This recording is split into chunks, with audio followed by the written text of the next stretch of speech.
रामचरितमानस के अनुसार जब पंचवटी में रावण की बहन शूर्पणखा भगवान राम पर मोहित हो गई थी और भगवान राम ने यह कहते हुए शूर्पणखा के विवाह के प्रस्ताव को ठुकरा दिया था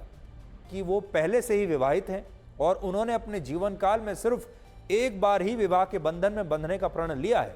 तब उस क्षण में शूर्पणखा के मन में सीता जी के लिए घृणा पैदा हो गई और उन्हें यह लग रहा था कि सीता उनके कार्यमार्ग में सबसे बड़ी बाधा है, इसलिए अगर उसने सीता के प्राण निकाल लिए तो भगवान राम उसके हो जाएंगे। और इसी द्वेष में जब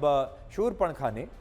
सीता को निगलने का प्रयास किया तो भगवान राम ने अपना हाथ ऊपर उठाकर दो भाव भंगिमाएं बनाई, जिससे लक्ष्मण समझ गए कि भगवान श्री राम उन्हें रावण की बहन की नाक और उसका कान काटने का आदेश दे रहे हैं। लक्ष्मण ने जब ऐसा किया तो शूर्पणखा, जो कि एक राक्षसी थी, वो मूल रूप में आ गई, यानी अपने असली रूप में आ गई और उसने यह निश्चय किया कि वो इसका बदला भगवान राम, सीता और लक्ष्मण से जरूर लेगी।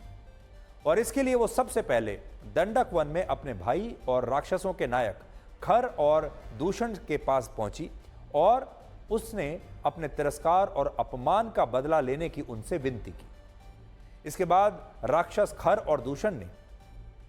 14,000 राक्षसों की सेना के साथ पंचवटी में भगवान राम, सीता और लक्ष्मण के खिलाफ युद्ध किया। लेकिन राम कथा के अनुसार इस युद्ध में भगवान ने सम्मोहन बाण छोड़कर सभी राक्षसों को अपने प्रति मोहित करके उन्हें व्याकुल कर दिया। इस युद्ध में जितने भी राक्षस मारे गए, अंतिम क्षणों में उनके मुख से सिर्फ एक ही शब्द निकला और वो था राम।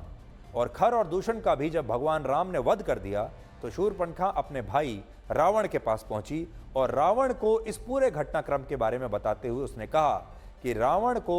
अब भगवान राम से उसके अपमान का बदला लेना ही होगा।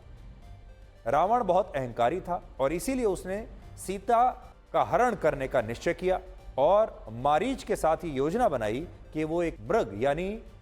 हिरण के रूप में पंचवटी जाएगा और जब भगवान राम और लक्ष्मण उसे हिरण समझकर पकड़ने के लिए जाएंगे तो उन्हीं कुछ क्षणों में रावण सीता का हरण कर लेगा।